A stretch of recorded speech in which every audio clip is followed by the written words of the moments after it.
നേരം വെളുക്കാൻ ഒഴിവില്ലാണ്ട് വരും. ഇന്ന് ടി വി ഒന്നും വെക്കണില്ല. T V ചൂടായിക്കണു. പോയിക്കവിടുന്ന്. പിന്നെ നീ വേൾഡ് കപ്പ് മണ്ണാങ്കട്ടാന്ന് പറഞ്ഞു കണ്ട് ഇനി ഇങ്ങോട്ട് വന്നാല് ബാക്കി ഞാൻ അപ്പഴ് പറഞ്ഞുതരാം. സിനോ, ഈ കാലത്തും ഉണ്ടല്ലേ ഇങ്ങനത്തെ ഒരാൾക്കാര്? ഞാനിപ്പോ അതെന്താ ആലോചിച്ചിട്ടുള്ളൂ. ടി വി ചൂടായി പോലും നമ്മളൊക്കെ ചെറുപ്പത്തിൽ എത്ര കേട്ടാണ്. ആ സമ്മതിക്കാരന്റെ മോനല്ലേ ഓന്? ആടാ, മൂപ്പര് ആക്സിഡന്റ് ആയി കിടക്കുകയാണ്. ഞാൻ ഒരു കാര്യം പറയട്ടെ. ഇജെന്താ പറയാൻ പോണെന്ന് എനിക്ക് മനസ്സിലായി.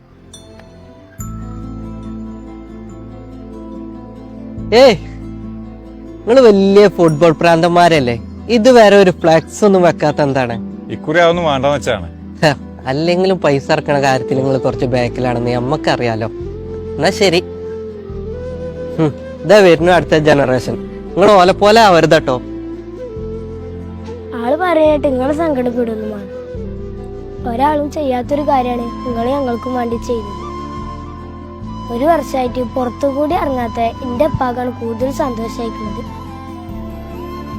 എന്തായാലും ഞങ്ങളെ കുടുംബത്തിന്റെ പ്രാർത്ഥന നിങ്ങളൊപ്പം ഉണ്ടാവും. ഞാനത് പറയാൻ വേണ്ടി വന്നതാണ്. എന്നാ ശരി കേട്ടോ. ബാബുവാ, ഇങ്ങനെ കേൾക്കുമ്പോഴേ ഒരു അഭിമാനം തോന്നുന്നില്ലേ? ആ, അത് പറയാണ്ടോ.